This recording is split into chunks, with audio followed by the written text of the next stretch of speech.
Thank you, Kelly. All the way from Australia is actually more relevant when I was presenting in Birmingham. It's literally 4-hour flight from Perth, so and on the same time zone, which is quite amazing. Not usually something that I do when I do international conferences. So thanks for having me. Thank you, IOSH, for the invitation to talk. Now, when Dimple asked me, would I be able to present on the role of artificial intelligence and the ability for artificial intelligence to predict safety incidents, I said, I'm actually really uncomfortable talking about that because in answering this question, can we predict workplace incidents just generally speaking, let alone with artificial intelligence, I felt quite uncomfortable about the ability to do that. So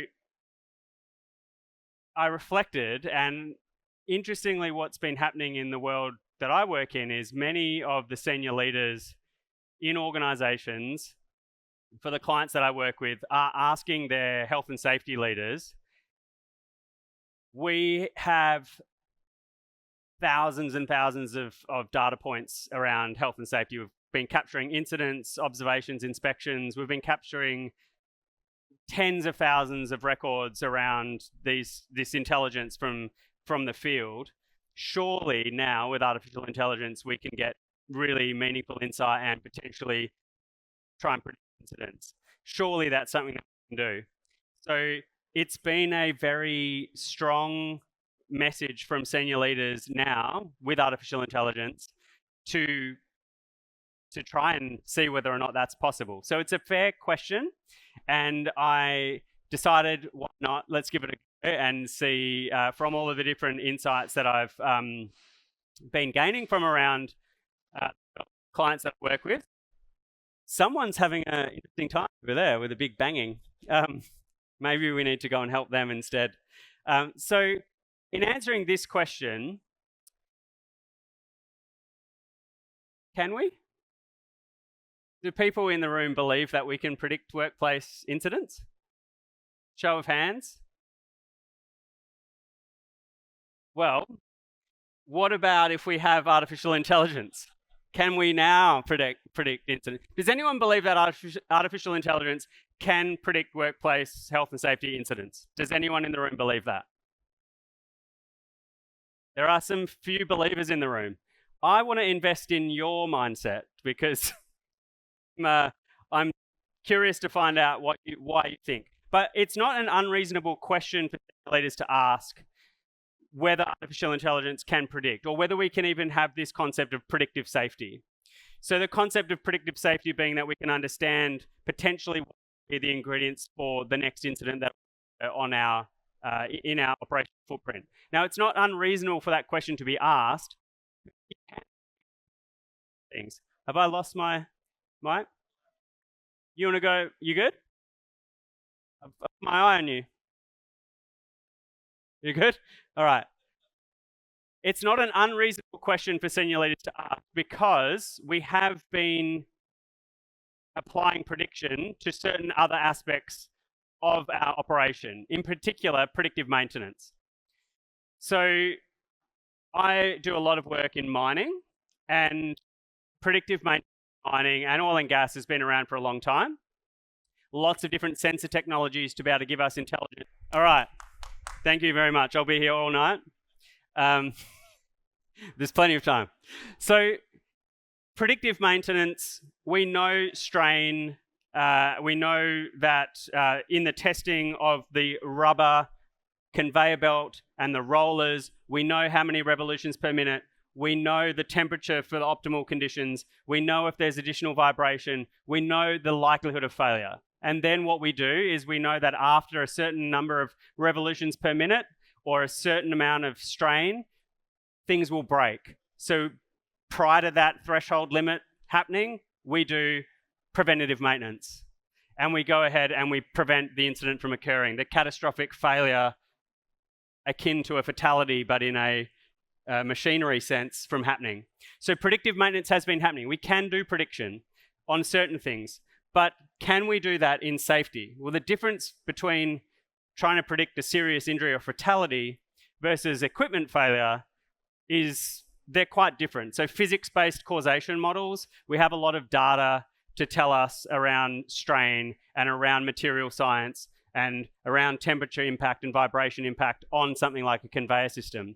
We don't have the same level of understanding realistically around injury causation because it's a dynamic socio-technical system. There's so many different context-dependent factors which mean that it's much, much harder for us to understand when the next incident's going to occur.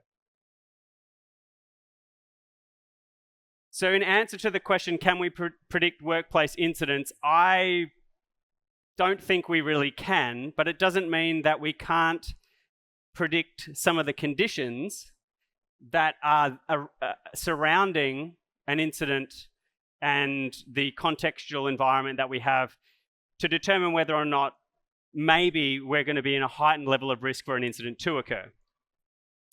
And interestingly, so I've been working with a construction company. They're a reasonably small boutique, very digital forward construction company. They do work around the world a lot on data centers, which is a huge booming area of construction at the moment. And I was at a presentation with them recently where they were saying, we have projects that we assess risk against to determine whether or not we're going to make money from them.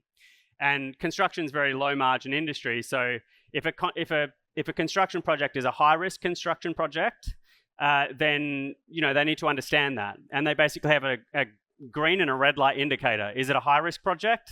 Therefore, that really means it's a low margin, but it could also mean a poor safety performance project. Or is it a well-performing project? And there's a green or a red.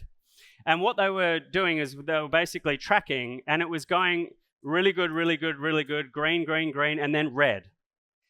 And the CEO rightly said, you can't tell me that on the 10th of November, the project was green, and then on the 11th of November, the project is red.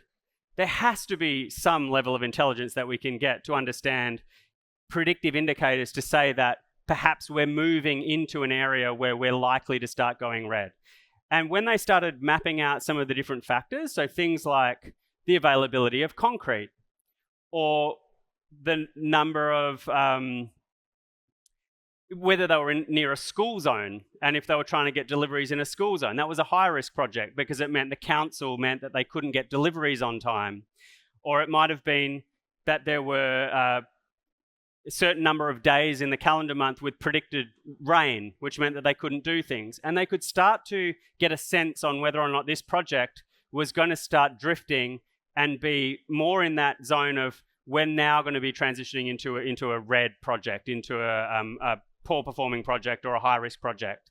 So there was these indicators, and I found it really fascinating when learning about the way that they were starting to gather this intelligence and bring it all together so that they could get a picture of risk that was far more holistic rather than just like the strain, the more, if all of a sudden I pull until the point that it breaks, it goes from green to red. And that's just not how these things work. So I believe that we can predict and we can apply artificial intelligence in particular to predict certain conditions about incidents and about the way that in our particular context, incidents are going to occur, because the causal factors and the contributing relationships that you'll have in one organizational context will be quite different to another. So we actually do need to have a reasonably contextual approach to this based on our people, our culture, our equipment, our projects, and we need the data to support that in our particular environment. But we need data to do that. And the question here is, what data do we need to be able to predict incidents, or at least the environment that incidents are more likely to occur? What data do we need to do that? Now, most of you would have seen this before. Anytime people talk about data, they see this slide. If you haven't seen it, I'll talk to you through it. So Abraham Wald is a Hungarian-American mathematician, and he was commissioned by the Army intelligence officers to be able to have a look at fighter jet planes in World War II that had been shot down and look at the bullet hole patterns on the... these were the planes that came back to base, the ones that survived. And basically they were going, what we'll do is we'll have a look at all of the bullet holes and we'll seek to reinforce the areas. So if we reinforce... So the army generals basically said, if we reinforce these red areas, then they'll be more likely that we'll get more planes coming back. But what Wall did is he basically said, well, hold on a second, we're only seeing these planes coming back because the bullet holes are from the planes that have survived. Clearly these other ones have been hit here and they haven't survived, so that's the data we should be looking for. So the story here is about, are we actually capturing or are we understanding the right kind of data to be able to make risk decisions? Because we capture lots of this. We capture lots of information about injuries, incidents, near misses, observations. We do a lot of that. And we've got thousands, tens of thousands of data points. But what we don't typically capture that well is data that gives us an understanding about the system and about all of the interacting factors. So they're typically data sources that aren't owned by safety as well. So the safety information that we capture in the types of solution from the exhibitors over here, like Evotix and DoneSafe and RiskAware, those types of data points that we capture in these systems, they captured these things over here really well. But what they don't capture is all of the other indicators of work that are really important. Things like temperature data, time pressure, the number of times a maintenance work order has been deferred. These types of pieces of information are critically important for us to understand risk. Now, when it comes to artificial intelligence, there's effectively 3 areas that can help us with data to make more sense of data around those predictive indicators of injury causation. And they are voice, vision, and applying AI to those large data sets. So I'm going to talk you through the first 2 in detail, and then we'll briefly touch on data analytics. And I'd like to spend a bit of time with a bit of dynamic audience interactions, because you're all looking pretty like ready for bed. So have us start to think about a few questions. I'm here to answer them, and I'd like to give a good 7 or 8 minutes to be able to talk through some of that. But let's talk about voice. So this is based on an actual incident that occurred. It's a fictitious representation of an actual incident that I was involved with when I was a safety manager looking after a particular oil and gas installation.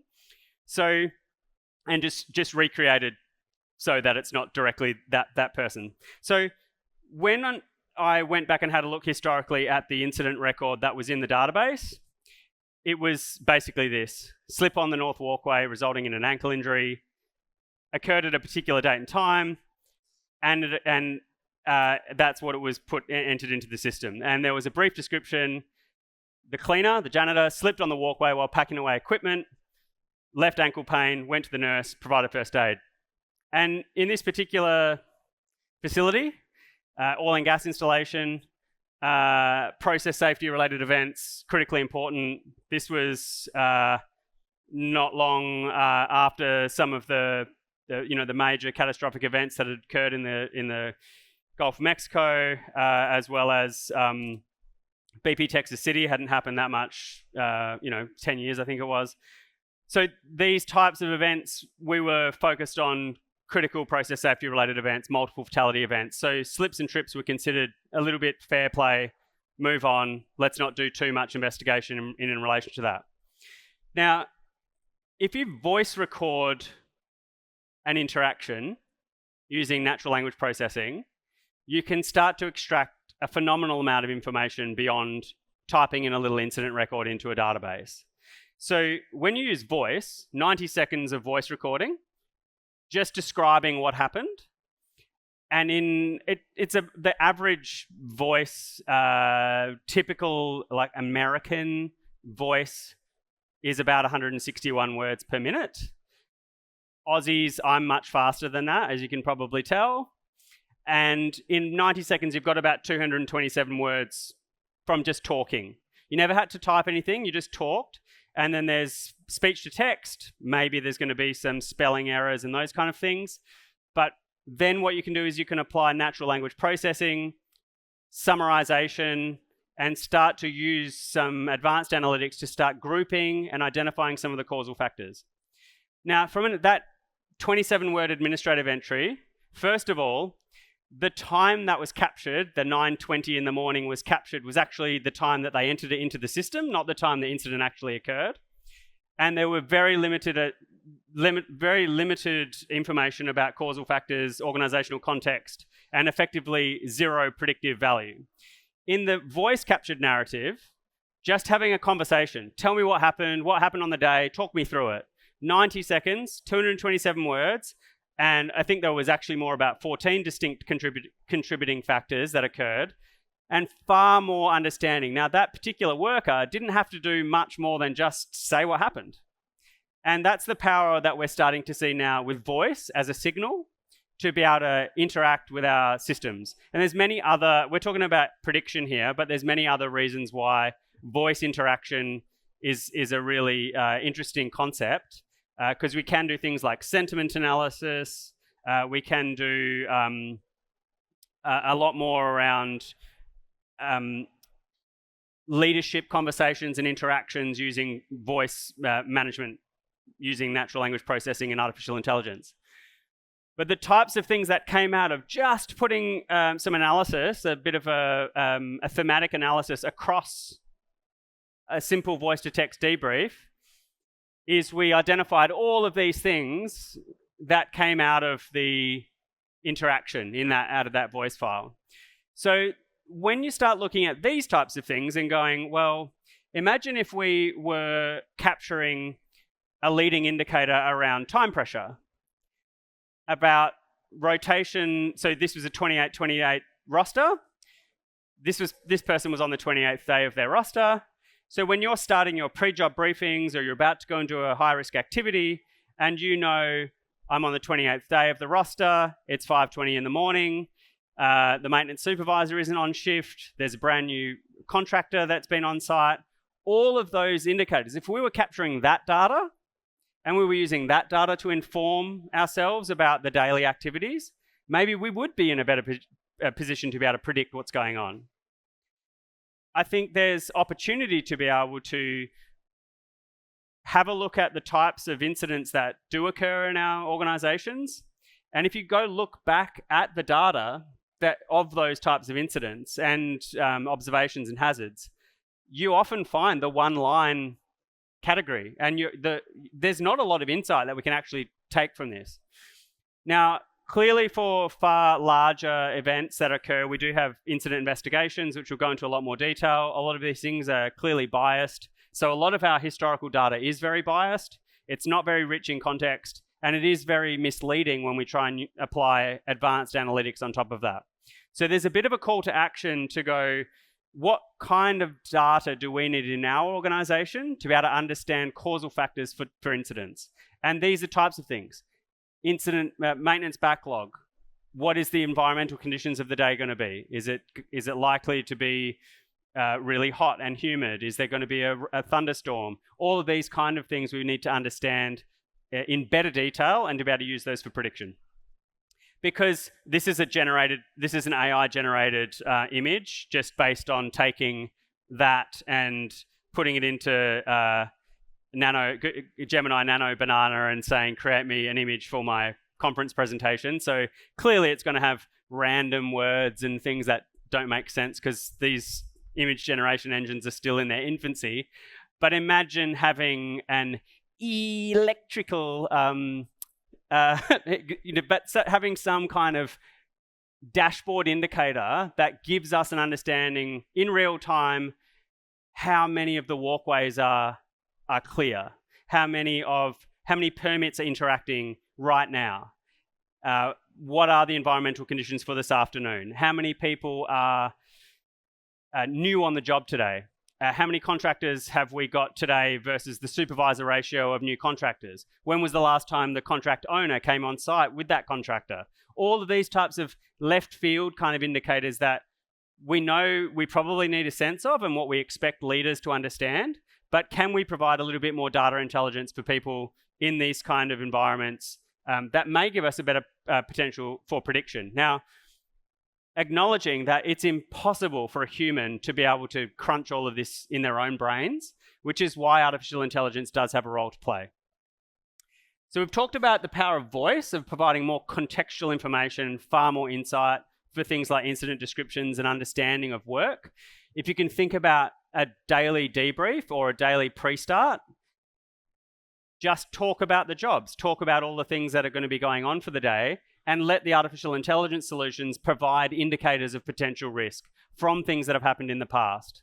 So you're having your pre-start discussion, you're talking about what's on today, and by having a second brain and an assistant helping you synthesize those insights, you don't have to think about that, you just have to have the conversation, and then those insights can be presented to you in a simple format. But now we'll talk about vision data, because what we see, if you go out onto that shop floor and you look at the security event, there are about 35 or 40 computer vision technologies out there where they're using CCTV and a variety of different other types of sophisticated technologies to understand the environment. In this instance, it's for intruders, it's for sniper prevention, it's for all of these, handbag theft in a department store. All of these interesting use cases, we can apply these to safety.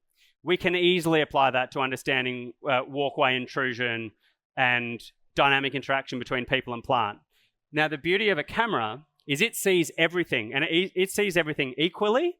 Humans, we only see things that we've got attention towards.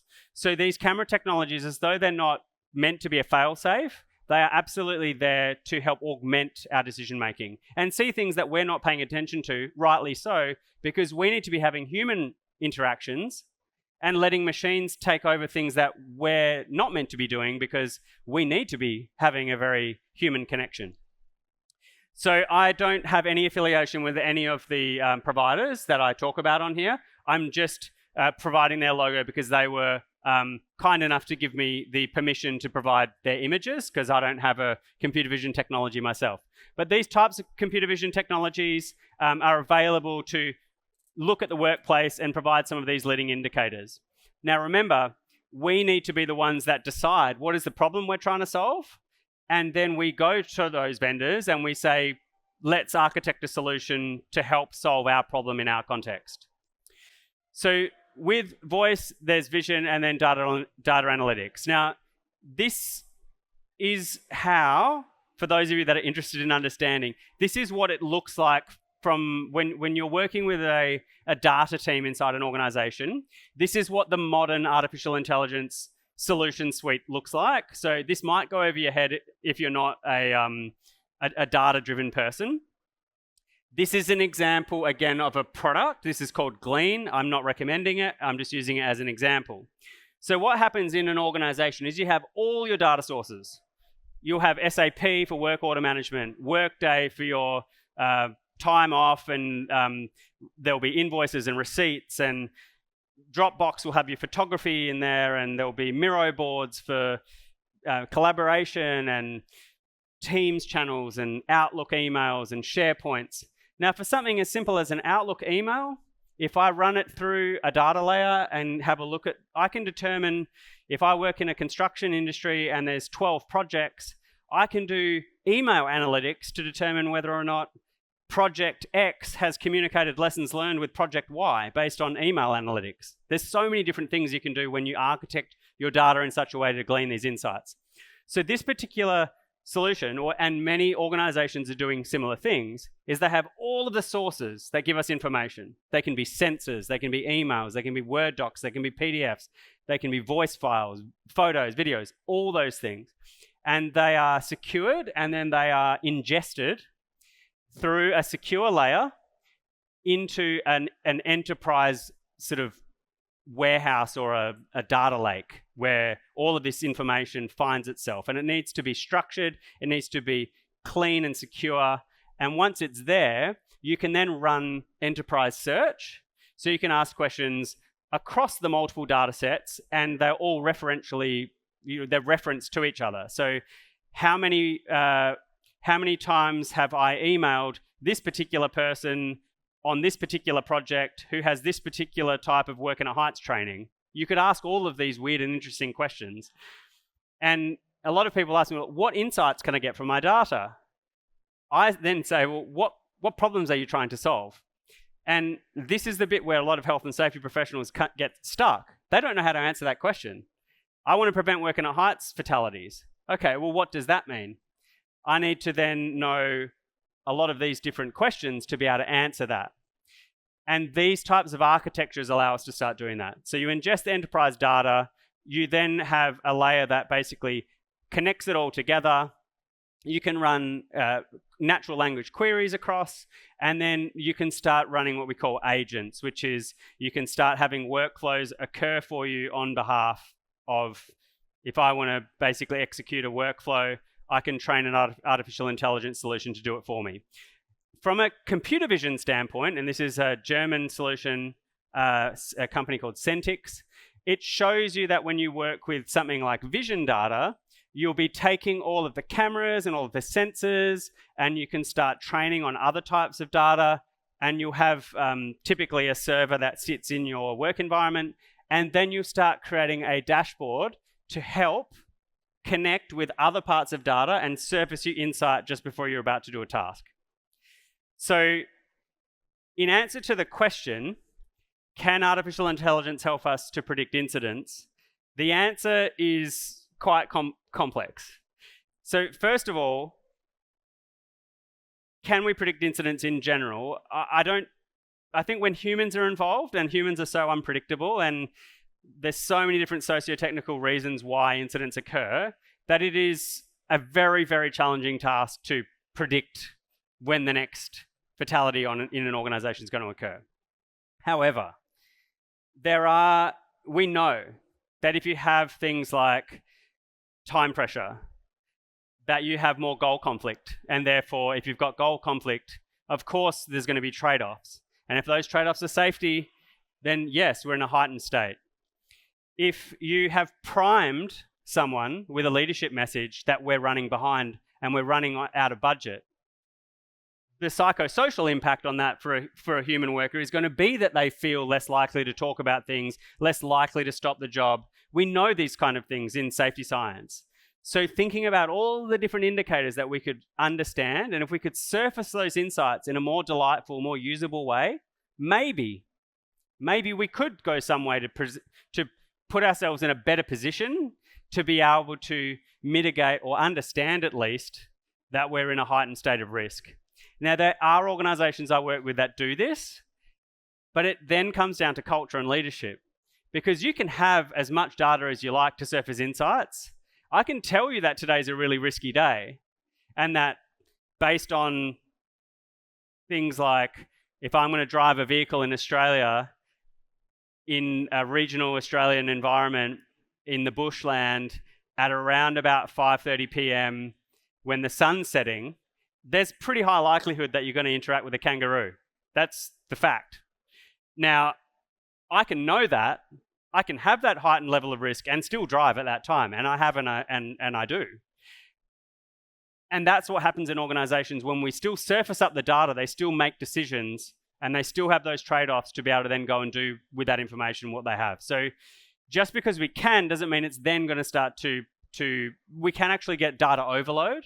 And I think that's where some of the artificial intelligence technologies can support some of our fatigue around too much data. You now have 5 minutes, 19 seconds, and counting to ask me any question that you have that is burning on your mind. There must be someone in the room that has a question to ask of me. Yes, sir. We weren't prepared. Kelly's prepared. We on? Oh, yeah. So, and it's 8 hours from Brisbane. But anyway, mate, just looking at that, and you on one of your slides, it talked about that gap between work as imagined, work as done. What would need to be put into play to determine that gap? You know, what is in there, and whether that is an environment where events can occur? adverse events? Sorry, you're asking how do I understand the delta between Right, workers yeah. imagined, workers So done?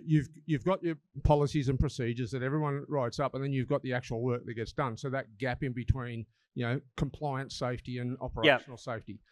What would need to occur in this type of system? What sort of data would need to go in to try and determine whether that is an environment in which an event could occur?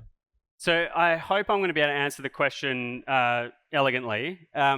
So when organisations, some organisations don't believe that there's a disconnect between workers imagined and workers done. So they typically need an aha moment to surface that.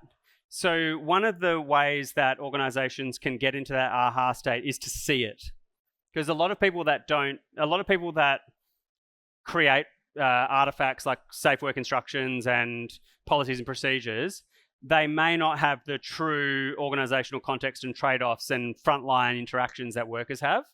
So one of the things that has been really helpful for the clients I work with is first-person vision. So you might have a body camera or a head-mounted camera that gives people this is what I have to do. And then they do a narrative talk through about the trade-off and the thinking that they're making. So if you can imagine, maybe someone's done like you're doing a driving lesson and you're trying to explain why you're making a decision. So I'm coming up to an intersection and I'm about to slow down. I can see that there's a vehicle to the right, but I know there's someone up behind me. So I'm going to go through the light. Now I know I'm not meant to, but I've made a risk decision and a trade-off.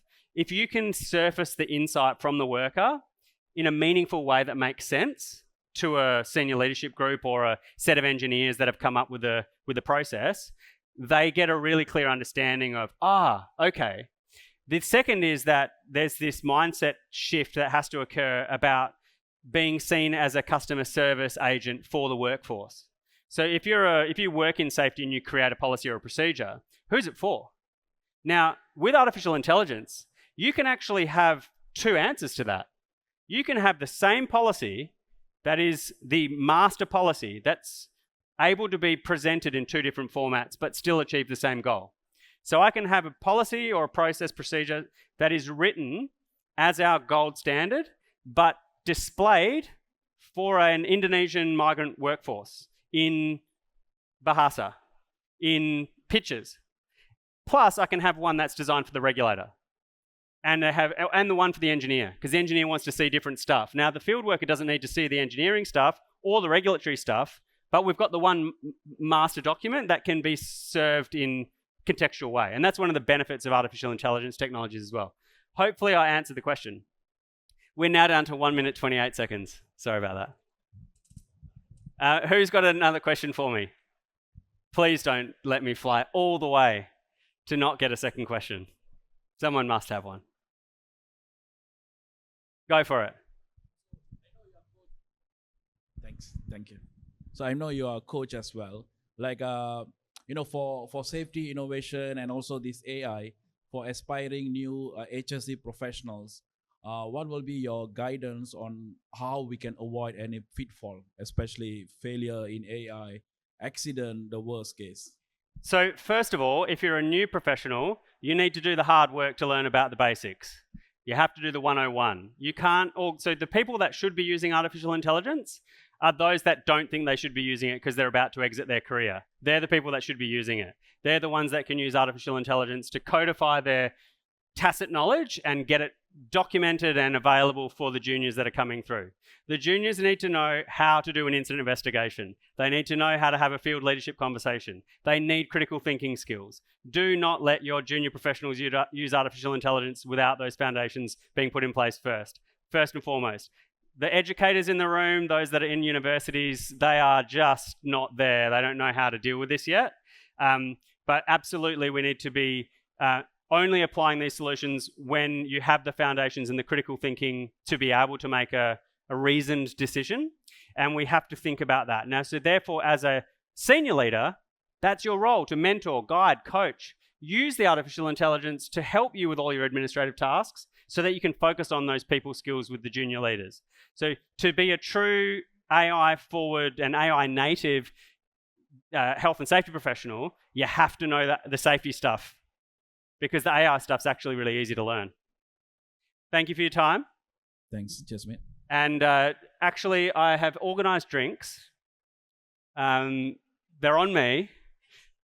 Actually, I'll let Kelly talk about that. Feel free to connect with me on LinkedIn, ask any questions. Thanks very much. Thank you.